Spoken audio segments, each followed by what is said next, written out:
Hello friends. So this is the problem from the LeetCode bi-weekly contest 36.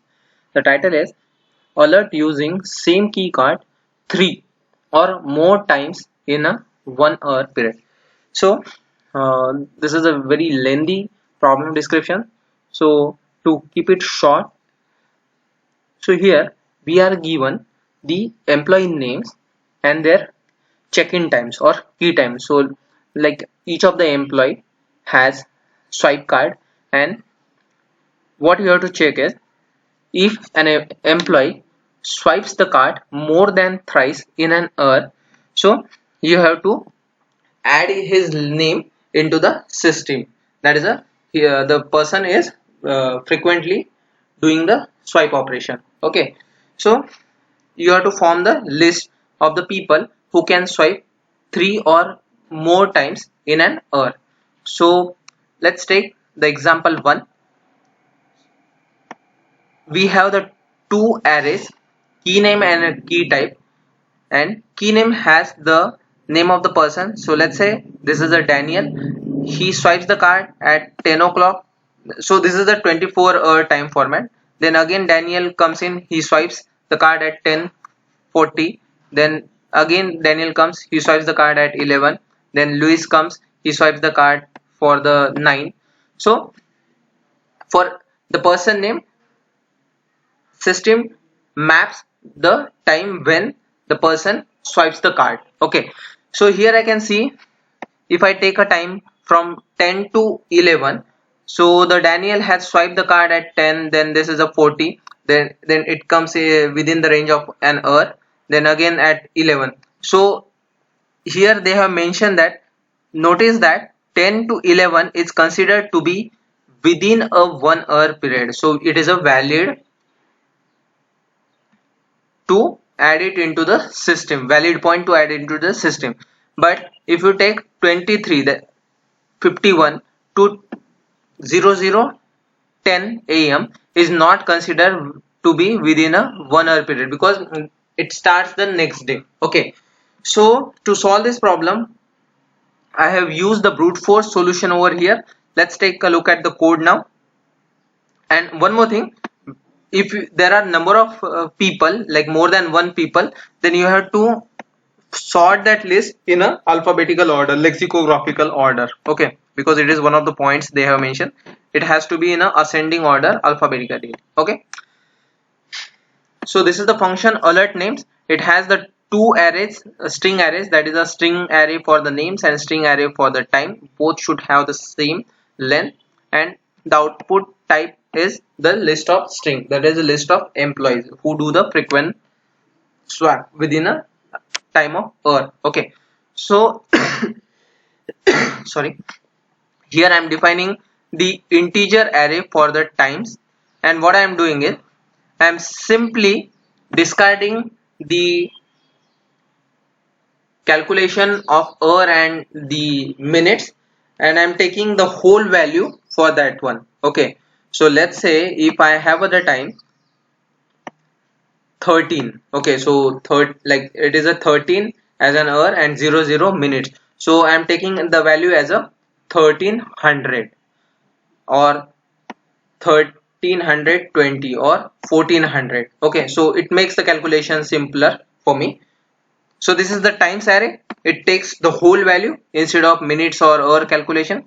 Then what I am doing is here I am defining the tree set because I have to form a list based on the alphabetical order. Okay, in a ascending order. So that's why I have created the tree set. So it can help me to take the two things. One, it cannot have the duplicate, and another thing is it can have the list in a sorted manner. Okay, after that here I am creating the adjacency list or adjacency map, same like the graph approach. So it can contain the name of the person and it can have the list, so like outgoing swap entries or outgoing ages, we can say, like how many times the particular person swapped throughout the list. Okay, so it will map the entries against that person.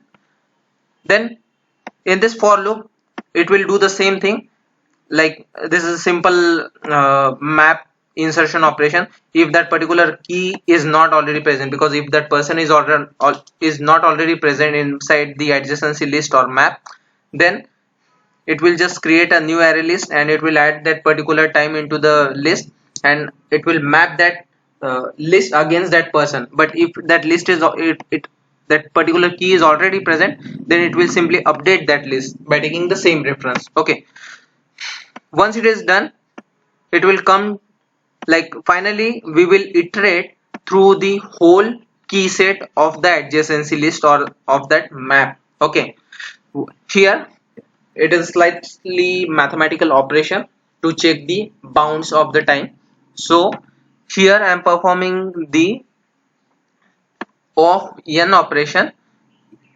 What I will do, because there can be the cases like let's say if okay, let's take example. So there can be the cases, so Leslie is the person, so he can swap like for the like 13 then 1320, then 1400, then this Claire comes and he swaps like for the 1800, he or she swaps for the 1800 or 1851 or 1930 or 1949. So if I take for the Claire, here I can see it is not in within the range of 1 hour. But if I take this entry 1851 to 1949, so it is in the range of 1 hour. So for each I have to take the subset. Okay, first for this value, then I increments by 1, then for this thing for the remaining subset. Okay, so same I have done over here. Initially I take a for loop, it fixes the first pointer, because here I am sorting that list. Okay, whatever the list assigned against that person, I am sorting that list. After that, here I am fixing the f as a first check-in time, then here is the entry for the last, and every time what I have to do is I have to increment the j by 2, whatever is the i's value, so it takes the next two values, so it will give me the subset of the three values. So if it is the inside the range of my list, so I will take the last entry because the list is sorted. Then what I will do, I will check the first time, because there can be the case like the last check-in time can be the 2050 2351 and the next time is 0001. So there should be the case like the first time should always be lesser than the last time, then only we can consider it as a valid entry for the to maintain our list. Okay, once it is done, if it is first is lesser than last, then I take the absolute difference for that, and if it is the range of, because here I am not performing the calculation in the minutes or in the hour format, so I am performing the calculation in the whole value format. So if that difference is lesser than 100, okay, so for the simplicity, if I take 1400 is the last time and initial time is the 1300, so it will always give me the value within the range of, like, if it is in the range of 100, then I can say the check-in is done in the range of an hour. If the value is greater than 100, then I can say check-in is done after the 100 value or after an hour, so we cannot add that into the list. So here if it is lesser than or equal to 100, so I can add it into the list. Once it is done, for the next next subsegment or sub array, I have to update my f value, that is the first value. Now the next value will be here for this timestamp, for these three values it is done. Now my f will be 851 and it will the last will be 1949. So that is the idea over here. Once it is done, what I have to do is, because the return type is string, so I have to convert that tree set or set into the list. So this is the basic operation to convert that tree set into the list, and finally I am returning this main list over here. So let's submit this program and see the output. So you can see, though this is a slightly expensive in terms of the memory and time, but this solution is getting accepted on the LeetCode, because I came across this solution during the contest, so I am referring to the same solution. I will try to optimize it once I get some time. So you can see it has covered all the 77 test cases. So thanks for watching and stay tuned for the next